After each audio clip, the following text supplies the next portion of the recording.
Halo semuanya, selamat datang di Soulcast perdana kita, aka Solidity Podcast.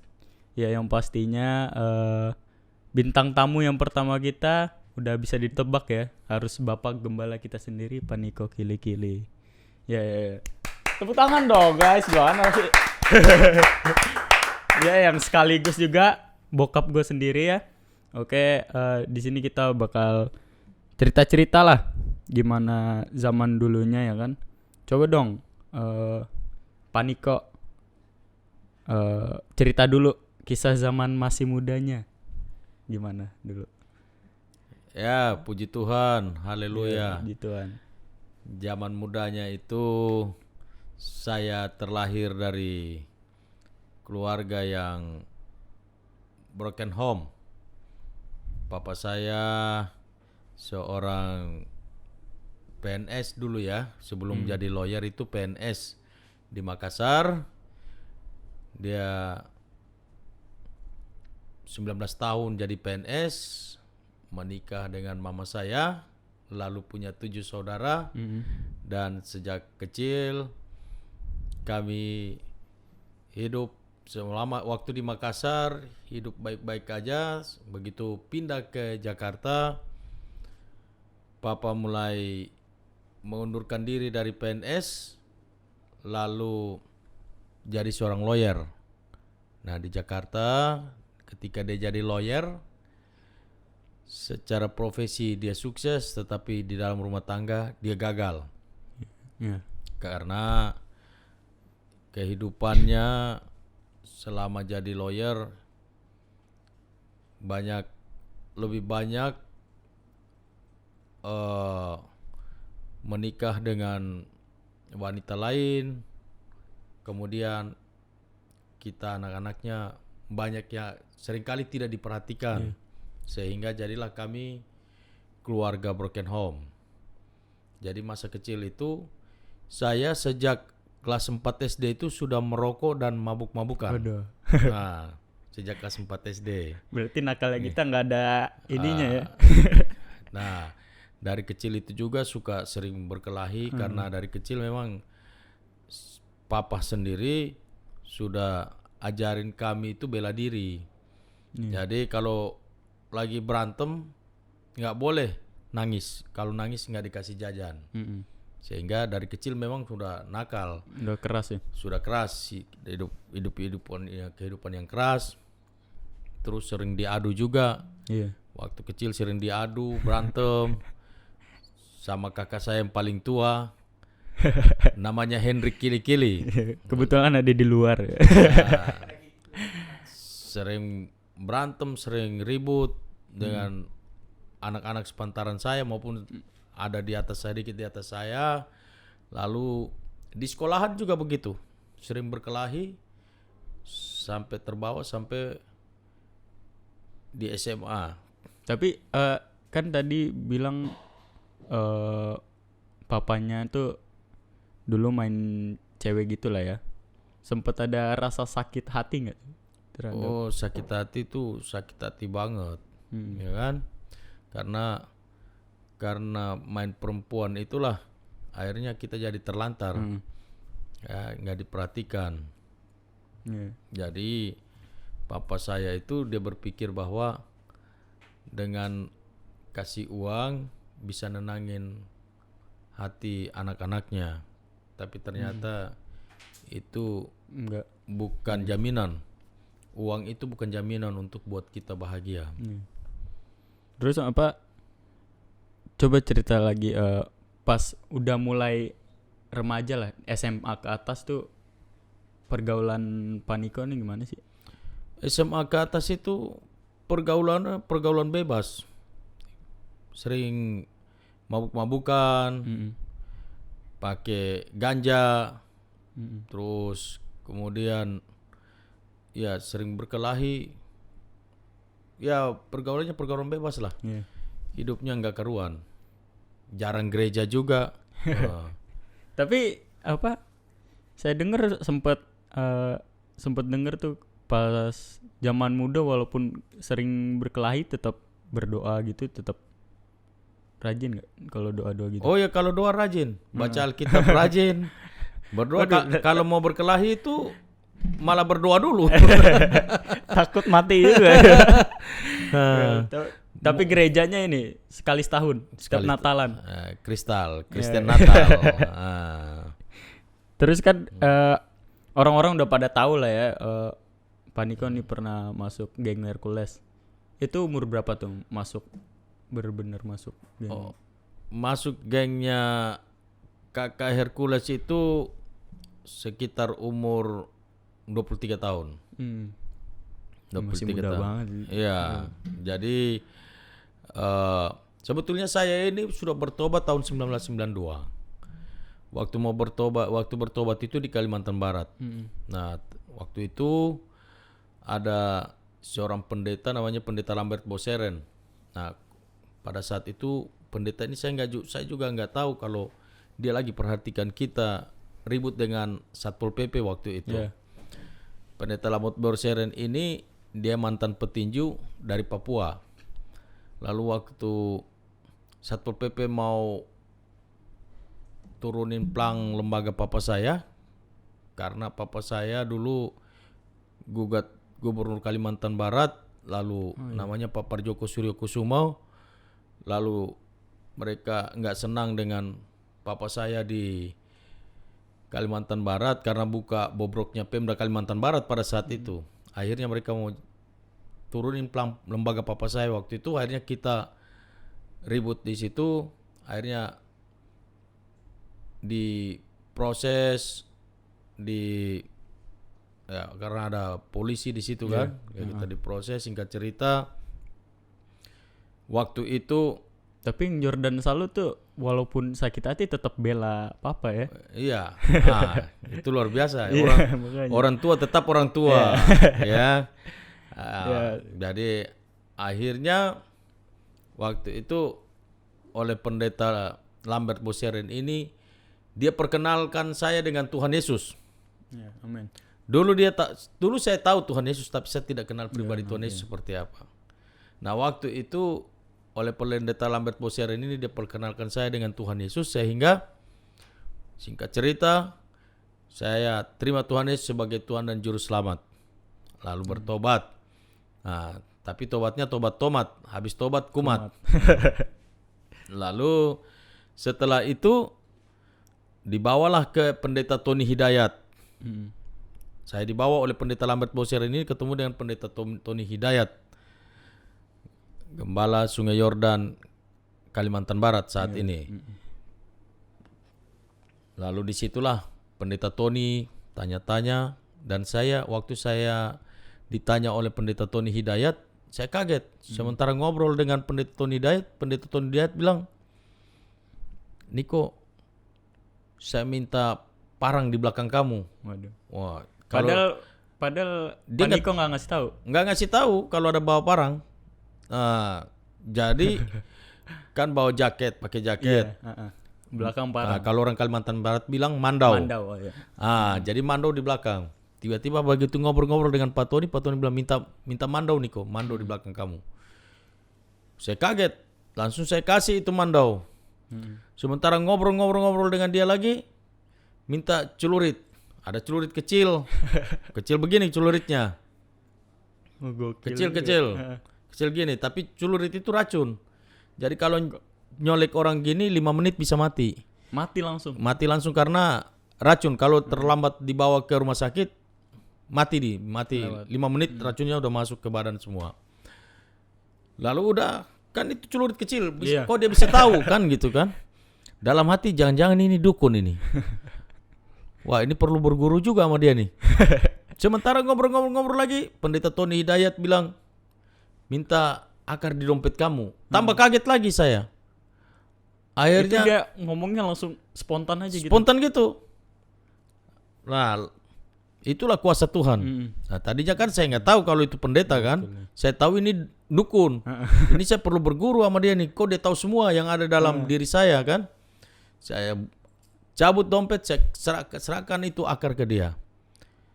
Singkat cerita waktu itu saya karena luar biasa ini orang, saya akhirnya waktu itu didoakan sama dia juga, terus disuruh untuk terima Tuhan Yesus sebagai Tuhan Juru Selamat. Nah, waktu terima Tuhan Yesus sebagai Tuhan dan Juru Selamat, saya bertobat. Nah, bertobat cuma mungkin sekitar 8 bulan atau ya sekitar 8 bulan lah. Karena tahun 92 di Kalimantan Barat, 93 sekitar waktu itu saya ingat mungkin sekitar bulan Agustus.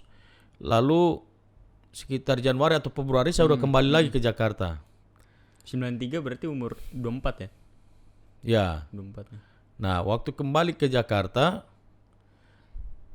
lalu 93 kembali ke Jakarta, Banyak godaan. banyak godaan. Karena kurang pendampingan kan. Iya. Nah, tadinya sudah gabung dengan grup Abang Hercules. Ya, waktu umur 23 tahun itu ya. Jadi pergi, balik lagi, terus teman-teman ajak untuk tagih utang. Ya, jadi orang Indonesia Timur ini di Jakarta ini kan Ya, identiknya ya. identiknya dengan debt collector kan gitu. Ya, kalau dia datang dari Indonesia Timur ini ke Jakarta, mayoritasnya ya rata-ratanya itu semuanya pengen dia jadi, kalau bisa jadi tentara. Iya. Ya kan? Jadi tentara. Kalau polisi. Nah, kalau gagal tentara, gagal polisi, debt collector. dia jadi security. Kalau gagal security, baru dia jadi preman. Ya kan, bosan di security jadi preman. Preman nanti sudah masalah, sudah dikejar-kejar polisi atau sakit atau ini, baru dia mau jadi pendeta. Tapi Ya, begitu. Paniko sendiri pernah jadi satpam gitu? Enggak pernah. Enggak pernah. Enggak pernah. Jadi waktu itu kembali ke Jakarta, teman-teman ajak untuk nagih utang. Nah, pertama kali diajak untuk tagih utang, saya menolak. Kenapa saya menolak? Karena saya ini kan saya sudah tahu kebenaran. Iya. Saya pikir firman Tuhan juga melarang untuk kita melakukan kekerasan. Iya. Nah, akhirnya saya pertama kali saya menolak, teman-teman pulang. 2 minggu kemudian mereka datang lagi cari saya lagi, ajak lagi nagih utang lagi. Itu kedua kali tuh. Kedua kali saya tolak juga. Yang ketiga kali, nah ini perbedaan saya dengan Tuhan Yesus. Kalau Tuhan Yesus 3 kali lolos, saya 3 kali nggak lolos.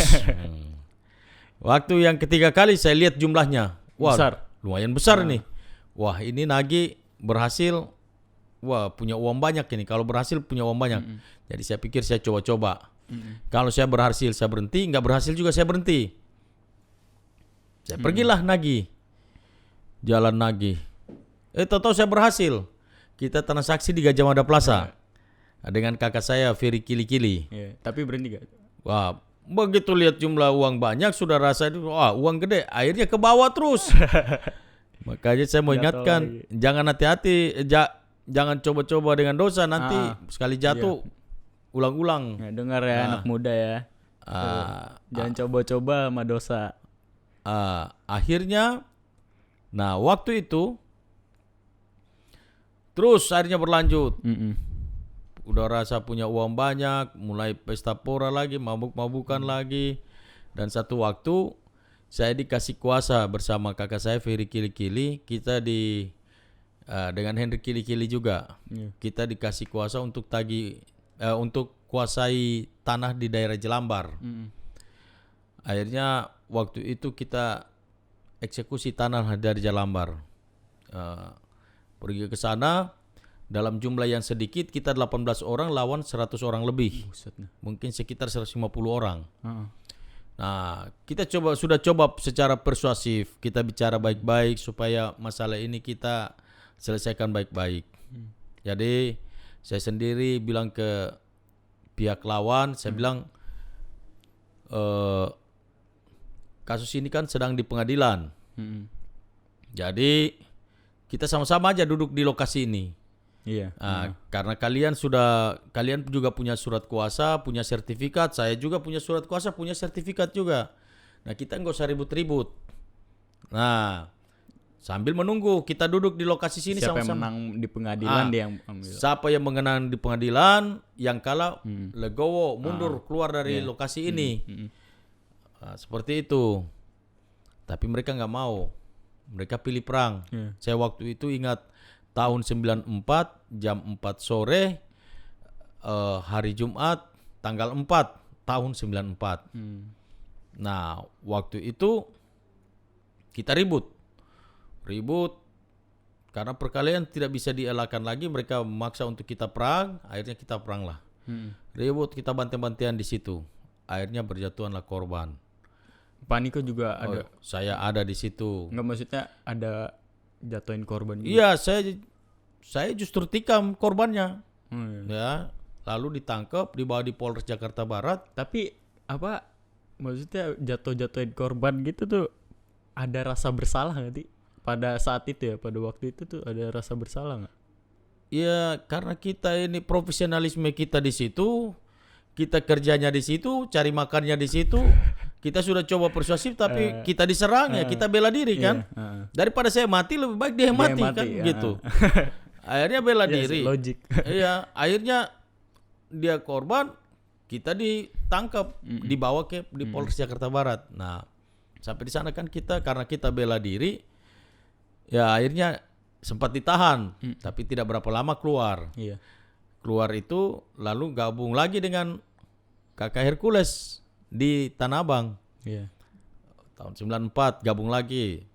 Terus dari situ ketika di Tanah Abang kehidupan saya bukan semakin baik, tapi buruk. tiap hari saya menumpahkan darah orang yang tidak bersalah. Tiap hari kita kerjanya berkelahi, bacok-bacokan, bantai-bantian di Tanah Abang hampir tiap hari. Dulu kan ada koran pos kota, saya nggak tahu sampai sekarang ini masih ada nggak pos kota itu. Tapi tiap hari beritanya hampir tiap hari itu tentang Tanah Abang. Nah, sampai akhirnya satu ketika saya percaya bahwa Tuhan izinkan terjadi tahun 98. Kita ribut besar di Tanah Abang. Kita bantu-bantuan dari jam 9 pagi sampai jam 5 sore. Sampai udah banyak korban lah berjatuhan. Lalu akhirnya dari keributan itu akhirnya kantor camat Tanah Abang dibakar. Lalu waktu itu kami Tahun 98 tuh. tahun dibakar. 98, ya bulan Januari hari Kamis. Waktu itu kita ribut ya. Oh, lalu akhirnya kami ditangkap, dibawa, samurai kami ditahan, tombak semuanya disita semua oleh tentara sama polisi. Lalu waktu itu kami 21 orang ditangkap, dibawa di Kodam Jaya. Pangdam Jayanya dulu masih Pak Sutioso. Jadi Pak Sutioso yang tangkap kami lah pada saat itu. Begitu ditangkap, lalu saya ngomong dengan Pak Sutioso, dengan Mayor Victor, terus Letnan Kolonel Iskandar waktu itu. Iya. Saya katakan bahwa tolong izinkan saya bersama 21 saudara-saudara saya ini kami dilepas.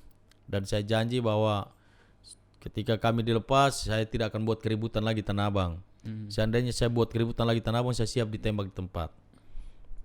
Akhirnya kita bikin perjanjian, lalu kemudian kita dikirim lagi, dilepas dari Kodam Jaya, dikirim lagi ke Kodim Jakarta Pusat.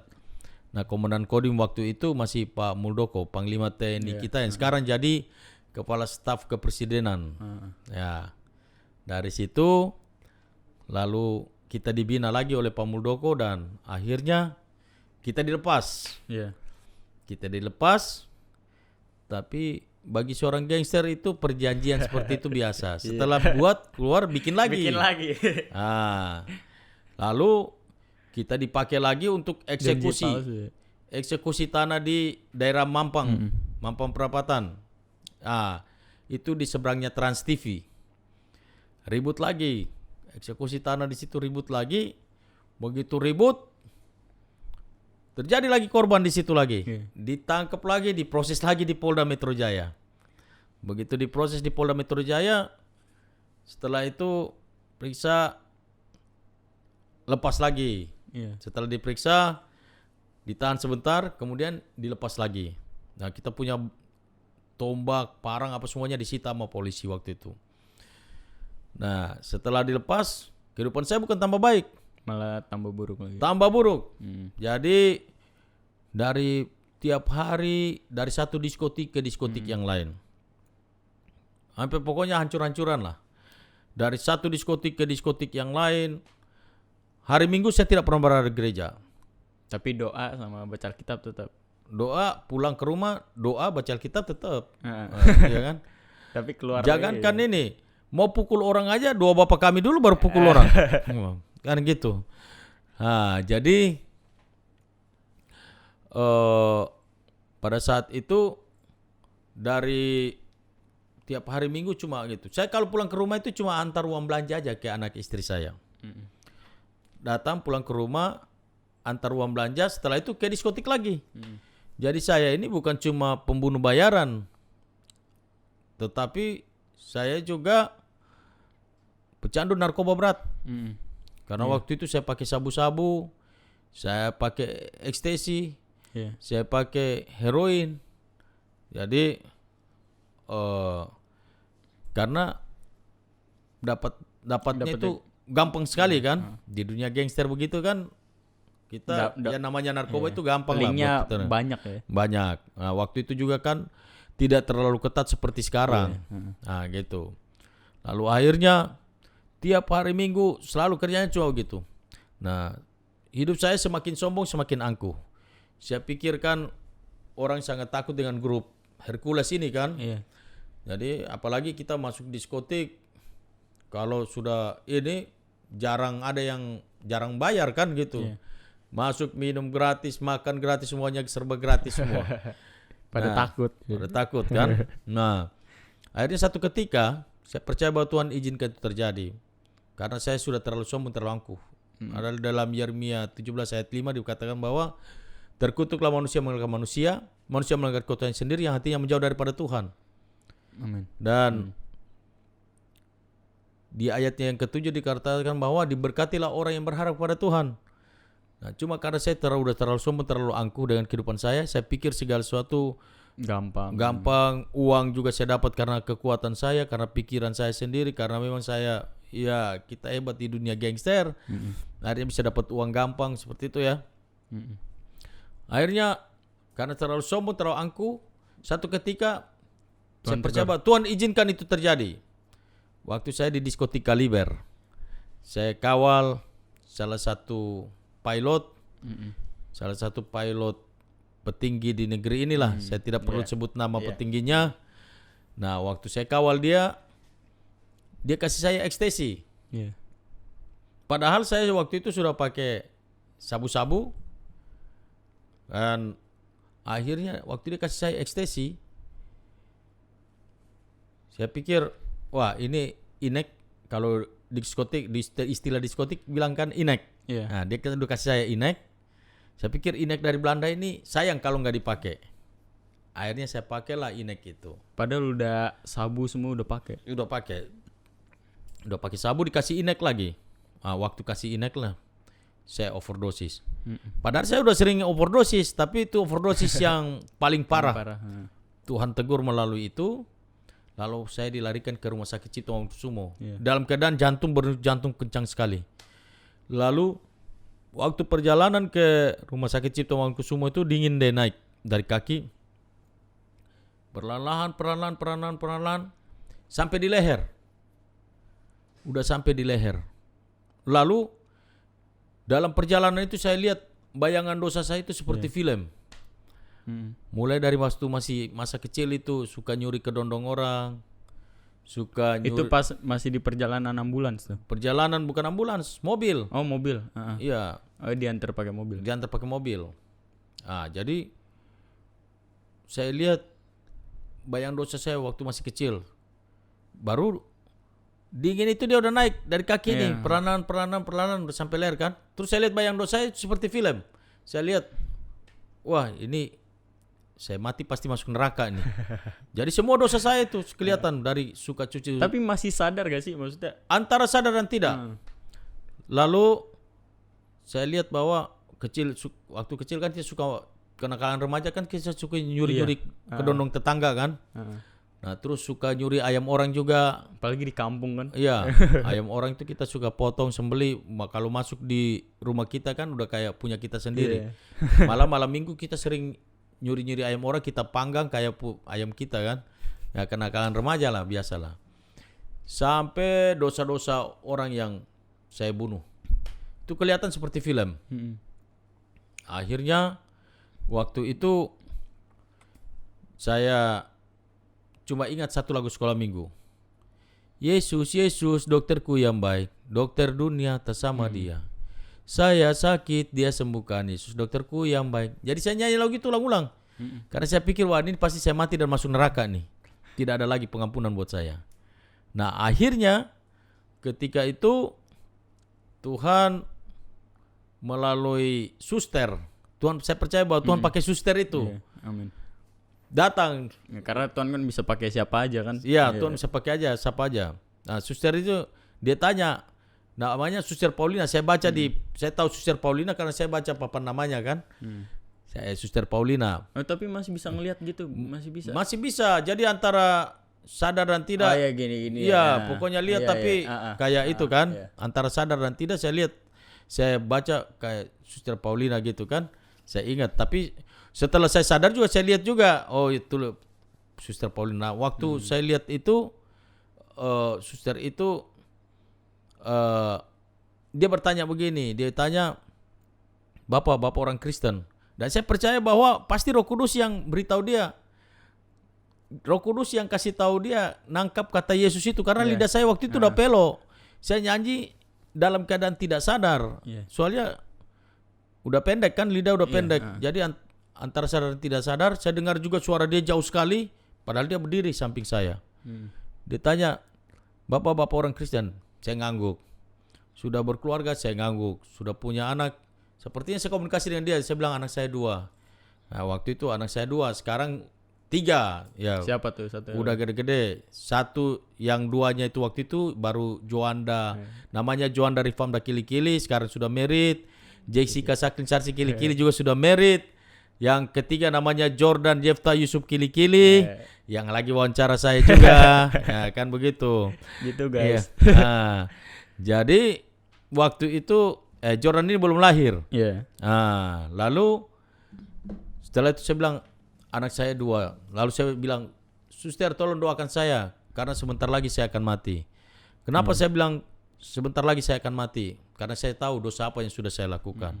Jadi maksudnya suster berdoa buat saya itu sehingga harapan saya ketika kalaupun hari itu saya mati masuk surga karena ada pengampunan dosa buat saya.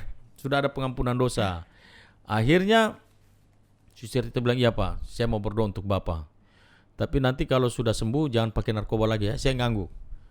Jadi saya itu deteksi jantung dipasang, infus dipasang, kan? Oksigen dipasang, tangan juga diinfus semua. Karena itu jantung saya kencang sekali. Jadi dingin udah naik perlahan-lahan sampai leher gitu, sudah kaku gitu ya. Terus saya rasa haus juga yang belum pernah saya rasa selama saya hidup di dunia ini. Kemudian suster sementara berdoa, dokter datang pegang nadi saya karena denyut jantung saya semakin kencang. Dia udah datar begitu. Lalu dokter pegang nadi saya, dokter katakan bahwa sebentar lagi. Saya dengar suara dokter jauh sekali. Tapi saya tahu maksud dokter sebentar lagi ini apa? Sebentar lagi saya mati. Ya begitu. Langsung saya teriak kencang-kencang. Tuhan Yesus tolong saya, Tuhan Yesus tolong saya, Tuhan Yesus tolong saya. 3 kali saya teriak kencang-kencang. Setelah selesai, akhirnya oleh kasih karunia Tuhan, begitu saya berdoa 3 kali kencang-kencang seperti itu, sudah berdoa begitu amin. 10 menit kemudian dingin mulai turun perlahan sampai hilang. Luar biasa. Genaplah firman Tuhan dalam 1 Yohanes 1 ayat 9, jika engkau mengaku dosa-dosamu di hadapan Tuhan, maka Tuhan itu setia dan adil. Ia akan mengampuni segala dosa dan kejahatanmu. Lalu singkat cerita, saya kemudian pulang ke rumah. Nah, dalam perjalanan pulang itulah saya ingat satu artikel yang pernah saya baca. Artikel itu ya. Bangsa Amerika waktu mau naik ke bulan, Itu dolar masih 1.000 perak apa ya 1.000 apa Sekarang udah 1.500. 15.000, buset. Itu satu hari dia naik kalau di kurs rupiah dari dolar ke rupiah dari dolar ke rupiah untuk naik ke bulan itu satu hari dia harus bayar 3 miliar oksigen. 3 miliar dikali 365 hari. Nah, kali aja itu oksigen yang dia harus bayar naik ke bulan. Nah, tiba-tiba seperti ada teguran, Niko, tadi kamu di rumah sakit waktu oksigen kamu bayar berapa? Nah, waktu itu bayar 750.000 untuk bayar oksigen. Nah, 750.000 atau saya lupa lah. Pokoknya yang bayar waktu itu teman saya yang pilot ini, pribadinya salah satu petinggi di itu yang negeri ini. Kasih Paniko Inek tuh. Yang kasih saya ini. Dia yang bayar rumah sakit semuanya saya udah nggak tahu, tapi yang jelas mahal lah pasti waktu itu. Lalu saya pikir mungkin ya paling sekitar 750.000-an. Nah, ketika itu Tuhan bilang, sanggupkah kamu dalam 3 jam 5 jam saya ada di rumah sakit itu tuh. Per 5 jam kamu kasih saya 750.000. Saya bilang enggak Tuhan, enggak sanggup. Kamu tahu enggak Niko? Ya, orang mau naik ke bulan aja nilainya segitu. Satu hari 3 miliar yang dia harus bayar oksigen kan, kali 365 hari. Nah, kamu tahu sejak dalam kandungan ibu kamu saya kasih oksigen dengan kamu cuma-cuma, dengan cuma-cuma. Masa sih kamu balas yang jahat buat saya? Nah, akhirnya waktu itulah saya ambil keputusan untuk bertobat. Saya serahkan hidup saya untuk Tuhan Yesus. Saya janji Tuhan, mulai hari ini dari ujung kaki sampai ujung rambutku aku serahkan untuk hormat kemuliaan bagi nama-Mu. Tapi setelah bertobat itu tuh sempet kepala batu nggak? Sempet mau hampir balik lagi ke kehidupan lama? Hampir, karena masalah ekonomi kan. Iya. Kalau saya dulu kan kalian saya cuma bisa main samurai, bisa main pistol. Yang lainnya kan gak bisa. Main tangan. Ya, main tangan. Kaliannya cuma itu. Nah, akhirnya tapi ketika mengalami krisis ekonomi yang sangat luar biasa, saya terus setia dengan Tuhan. Sekrisis apa emang? Emang sekrisis? Sekrisis anak saya sampai jajan saja 100 perak pun mau beli permen gak punya. Akhirnya saya gendong anak saya yang namanya Jessica itu, saya lari bawa dia ke kamar, lalu saya nangis di hadapan Tuhan. Luar biasa. Saya Tuhan bilang bisa sampai kayak gini ya. Tuhan, kok kayak begini, saya bertobat kok bukan semakin baik semakin susah. Sepertinya cobaan demi cobaan terus datang terus, lalu kehidupannya sulit sekali. Di samping itu juga kan saya sakit keras juga. Dulu kalau kena angin langsung sesak napas. Ya kan? Jadi akhirnya tapi tetap terus setia dengan Tuhan. Semakin kita ikut Tuhan Yesus, semakin mahal kita bayar harga di hadapan Tuhan Yesus. Tuhan juga akan buat kita semakin mahal di hadapan manusia maupun di hadapan Tuhan. Jadi waktunya Tuhan, segala sesuatu indah pada waktunya. Pengkhotbah 3 ayat 11 dia bilang bahwa Tuhan akan membuat segala sesuatu itu indah pada waktunya. Nah, ketika saya ikut Tuhan 4 tahun atau 5 tahun saya bertobat, perlahan-lahan Tuhan perbaiki ekonomi saya. Tapi step-stepnya itu loh, Paniko pernah jadi apa aja gitu loh setelah bertobat. Bukan kalau dulu kan kalau dapat uang ya tinggal bunuh orang aja udah dapat uang kan. Setelah bertobat tuh apa yang pernah Paniko kerjain gitu? Yang luar biasa setelah bertobat itu melayani Tuhan aja. Jadi saya sering dapat job itu kesaksian. Ya kayak beginilah. Diundang kesaksian, habis kesaksian dikasih duit. Saya pikir kok melayani Tuhan dibayar. Kan kayak kita mau terima duit juga gengsi. Tapi akhirnya saya ditegur oleh Bapak rohani saya, Pendeta Yoslamel. Bilang, Niko kamu jangan sombong. Almarhum, sudah almarhum. Beliau bilang, Niko kamu jangan sombong. Itu mereka kasih itu untuk berkati kamu. Jadi seberapa besar pun mereka kasih kamu harus terima. Karena kalau kamu menolak, kamu juga menghalangi berkat bagi orang yang memberi kamu. Jadi kamu terima berkat mereka supaya mereka diberkati juga. Amin. Nah, tadinya saya nggak ngerti kan, akhirnya ya sekarang saya pelayanan mau dikasih 1.000 perak, mau dikasih 2.000, mau dikasih apalagi dikasih 100 juta, 1 miliar apalagi. Puji Tuhan banget kan gitu. Berarti setelah ini saya kasih juga ya. Setelah ini Ya, Atau Paniko yang kasih saya? kalau dikasih puji Tuhan, ya nggak dikasih puji Tuhan juga, ya kan? Ya. Tapi saya berharap sih dikasih. Ya. Paniko lah yang kasih saya. Terus jadi melayani Tuhan aja tuh setelah Melayani bertobat. Tuhan. Jadi yang luar biasanya, Tapi saya dengar juga sempat bisnis cacing gitu. Bisnis cacing, bisnis apa. cacing itu dari gereja. Itu untuk anak-anak preman yang bertobat. Karena waktu saya bertobat, saya jangkau lagi preman-preman yang lain. Ya. Sehingga mereka bertobat. Dan hari ini ya kita sudah jadi preman satu bertobat, dia jangkau lagi preman yang lain. Iya. Dia bertobat, saling Jangkau, jangkau ya. gitu, akhirnya udah 5 ribuan lah Weh, puji yang Tuhan. bertobat. Weh, tangan dong. Puji Tuhan. Ya. Haleluya. Amin. Nah, akhirnya kita sempat bisnis cacing. Juga bisnis kambing dari gereja Sungai Yordan itu kasih kita pada akhirnya cacingnya mati semua. Mungkin ditembak juga kali cacingnya tuh karena bosan pegang cacing melulu kan. Dulu rame-ramenya bisnis cacing, bisnis kambing, pelihara ayam, pelihara kambing, pelihara ikan, mati semuanya. Ikan, kambing, ayam gak ada yang hidup satupun juga. Jadi memang nggak cocok lah orang-orang ini untuk ini. Cocoknya udah Ya. kehidupan lama ya. Cocoknya ke depan lama. Nah, akhirnya satu waktu saya ambil keputusan lalu saya kuliah teologi. Saya masuk di HITS Harvest International Theological Seminary. Jadi saya masuk, saya kuliah waktu itu 2002 saya masuk. 2002 lulusnya 2011. Mahasiswa abadi. Karena males apa gimana tuh? bukan males. Sama Bapak Rohani disuruh pilih. Kamu mau kuliah atau pelayanan. Karena jiwa-jiwa di gereja semakin berkurang. Selama saya kuliah, Pada kabur tuh.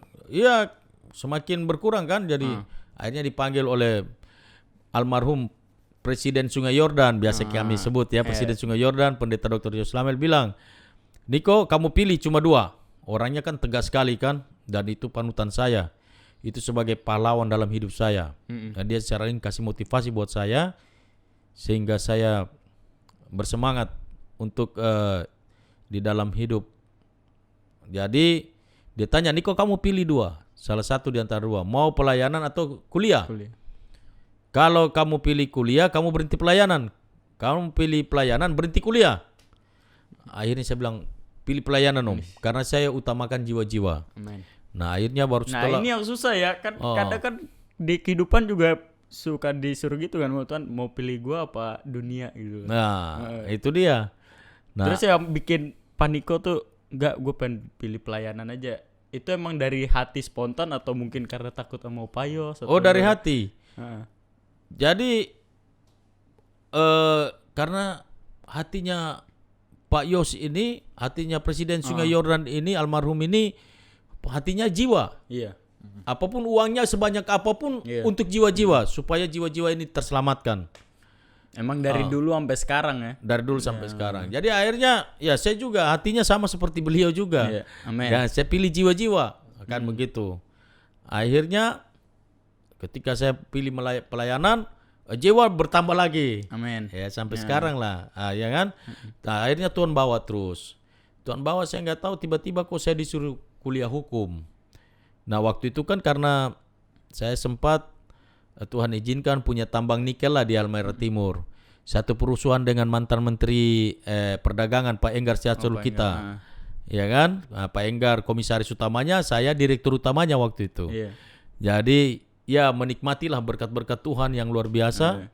Sampai saya bisa bawa orang ke Israel, sudah 480 orang yang saya bawa ke Israel. Ngomong Israel tuh, cerita dong yang pertama kali ke Israel tuh.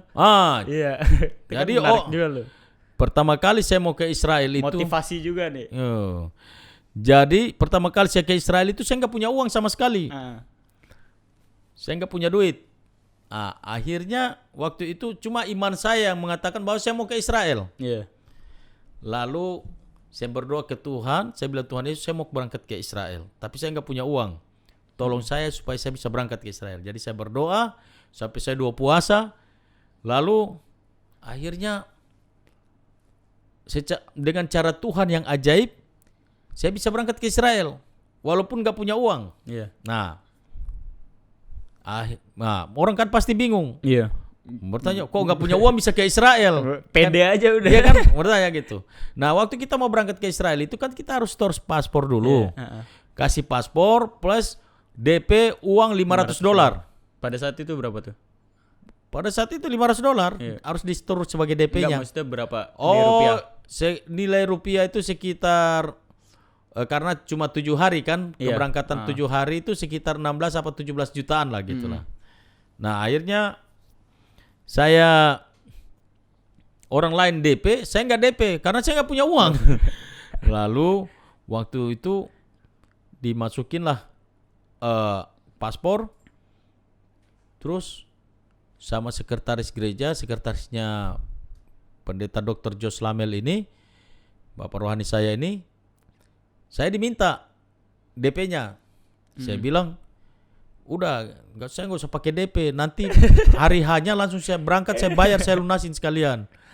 Nah, Tapi nggak boleh. nggak, dia terima aja. Oh iya.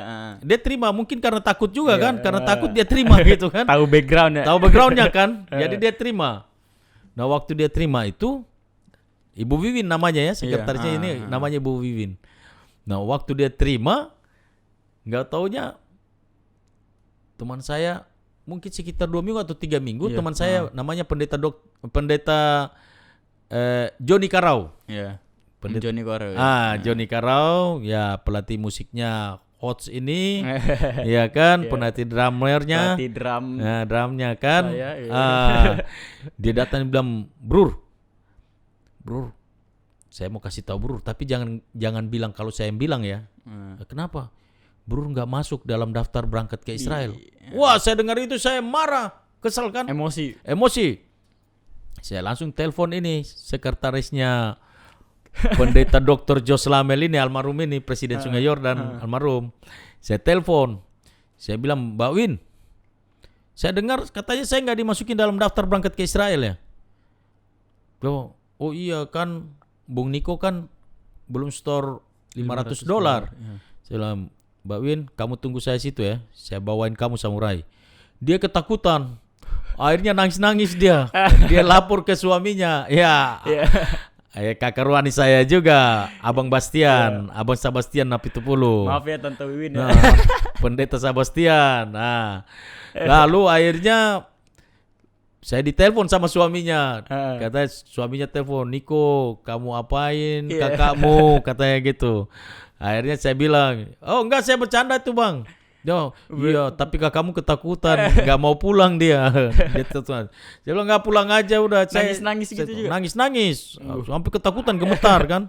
Nah, akhirnya bilang udah kita bantu kamu, kita store dulu $500, ya pakai uang gereja atau Nanti ganti. Nah, tapi kalau nggak jadi berangkat harus diganti, harus dipulangin uang itu. Nah, suruh saya ganti, dibilang nanti saya ganti juga. Dan akhirnya saya bilang, oke, iya.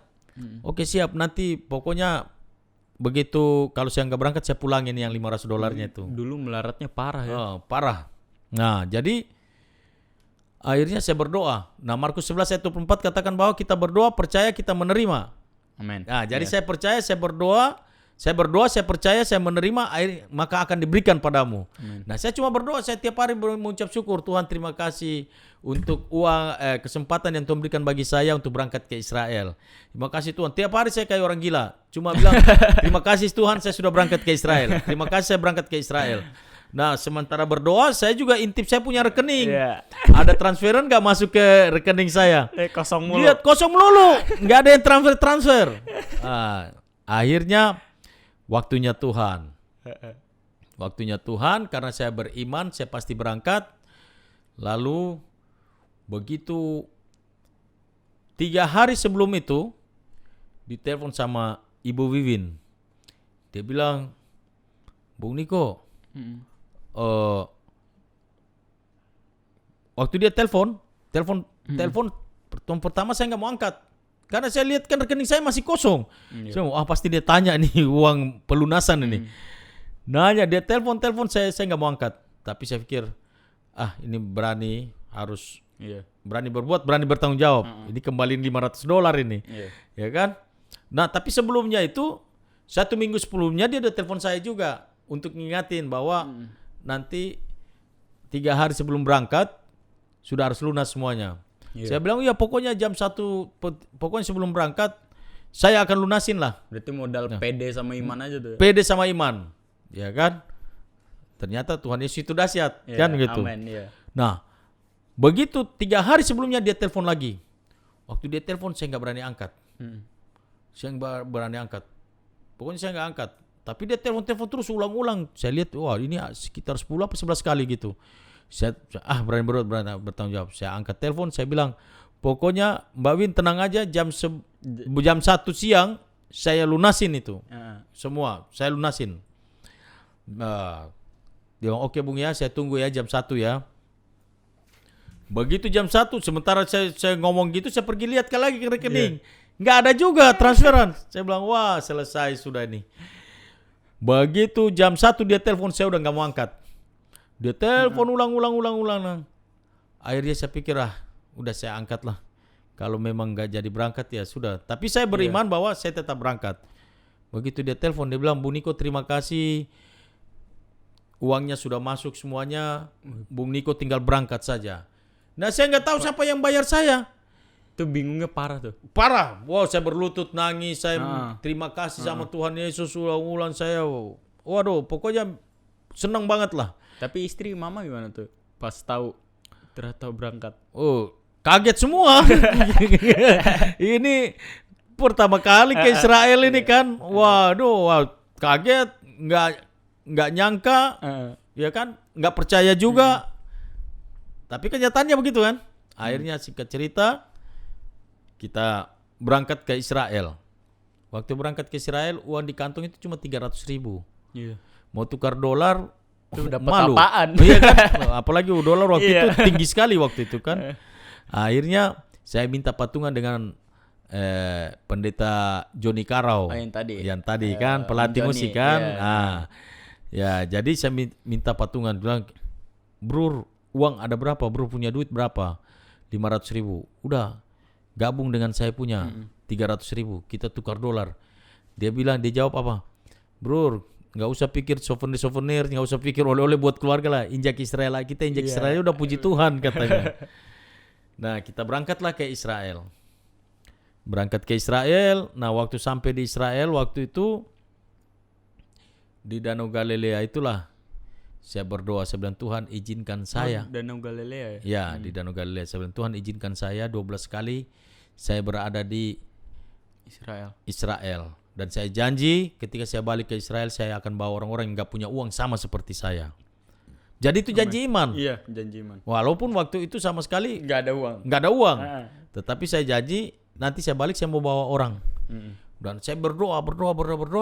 Tuhan perlahan perbaiki ekonomi saya. Akhirnya waktu saya balik yang kedua kali, saya sudah bisa bawa 4 orang. Amin. Ya. Balik yang ketiga kali, saya bawa 6 orang. Balik yang keempat kali, saya bawa 54 orang. Balik yang itu bawa lagi 50 lebih lagi, terus yang 30, yang 40, yang 60. Itu sampai ya sudah 480 orang lah. Karena saya udah 13 kali kan ke Israel. Nah, jadi mestinya tiap hari, tiap tahun ke Israel. Tapi ini kan lagi nyalon bupati. Jadi belum berangkat ke Israel dulu. Nah, nanti tahun depan pengucapan syukurnya di Israel nanti setelah dipilih sebagai bupati. Tapi yang jadi pertanyaan banget tuh ya, kan dari preman ke hidup benar tuh malah krisis ekonomi kan. Yang bikin bertahan, udah gue tetap mau sama Tuhan walaupun keadaan gue gini tuh apa? Pengharapan. Kan ada iman, pengharapan, dan kasih. Ya kita hidup dalam 3 itulah, punya iman, punya pengharapan, dan punya kasih. Jadi iman, pengharapan, dan kasih. Terus berharap pada Tuhan. Gak berhenti untuk berharap. Di dalam Lukas 18 ayat 1 itu kan ada firman Tuhan katakan situ bahwa Tuhan Yesus perintahkan untuk kita jangan jemu-jemu untuk berdoa. Jadi berdoa, berharap, dan hidup di dalam kasih Tuhan. Jadi Tuhan bisa lewati, cukupi semua kebutuhan sampai waktunya Tuhan, tepat waktu Tuhan, Tuhan perbaiki semua ekonomi. Peran Tuhan perbaiki semua ekonomi sampai hari ini. Ya, kan Paniko karirnya melesat pas udah jadi pengusaha ya. Ya. Pengusaha. Sekarang lawyer terus mau calon bupati kan? Iya, Terus betul sekali. mau cerita-cerita nggak nih bupati gimana persiapannya gitu? Oh, kalau bupati ini lagi sedang persiapan, tolong bantu dukung dalam doa. Amin. Karena Partai Gerindra dan Partai Golkar sudah siap untuk mengusung saya. Amin. Ah, Kampanye kapan? Kampanye itu nanti di bulan September, Oktober, November. September, Oktober, November, Desember tanggal pemilihan tanggal 9 itu pemilihan. Yeah. Ya, dukung doa lah supaya terpilih sebagai bupati. Amen. Dan niatnya sih untuk membangun Maluku Barat Daya dan juga membangun kerajaan Allah di muka bumi, bukan membangun kerajaan bumi di muka bumi, tetapi membangun kerajaan Allah di muka bumi. Amin. Dengan cara gimana? Memenangkan jiwa-jiwa untuk hormat kemuliaan bagi nama Tuhan Yesus. Amin. Ya. Terus, terakhir nih, saran yang pasti ya, saran dan motivasi buat anak-anak muda. Boleh lihat kamera gitu kan? Ya, anak muda, pesan dan saran buat anak-anak muda. Kalau kamu punya masalah, jangan pernah datang kepada alkohol, jangan pernah datang kepada narkoba, jangan pernah datang ke dukun-dukun ataupun orang pintar, karena itu adalah transportasi yang dipakai oleh iblis untuk menghancurkan anak-anak Tuhan. Yeah. Nah, ketika saudara punya masalah, punya persoalan hidup, persoalan dalam rumah tangga, mungkin di dalam kurang mendapat kasih sayang orang tua sama seperti saya dulu, jangan pernah datang kepada siapa-siapa, tapi datanglah kepada Tuhan Yesus. Amin. Maka engkau akan mendapat solusi. Amin. Tepuk tangan, bro. Haleluya. Haleluya. Berarti pokoknya intinya jangan datang ke dunia ya. Jangan datang ke dunia. Datang ke yang punya dunia. Yang punya dunia. Amin. Amin. Iya kan? Nah, dengar ya anak-anak muda yang ini yang nakalnya udah lebih dari kita semua nih, ya kan? Berarti ya ini karena udah kepanjangan ya. Durasi udah berapa nih? Sejam ya? Hampir 1 jam. Pas nih. Kan ininya berapa? Sejam ya kan? Ininya. Apa sih targetnya? Targetnya sejam. Berarti pas nih obrolan kita nih. Paniko, ya kan? Sekaligus papa. Keren kan bokap gue, ya kan? Berarti udah gitu aja ya podcast kita kali ini. Mungkin lain kali Paniko bakal balik lagi kan, karena dia yang punya gereja kita. Jadi pasti dia akan balik lagi. Stay tune aja guys. Oke, makasih Paniko. Tuhan berkati sama-sama, Jordan. Cium dulu. Tuhan Yesus berkati. Kita ayah dan anak masa enggak?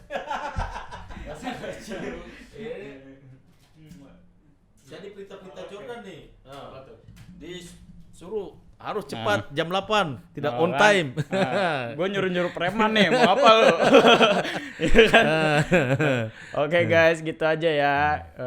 Good night, shalom, bye. Tepuk tangan dong. Oh iya guys, jangan lupa like, comment, and subscribe. Bye.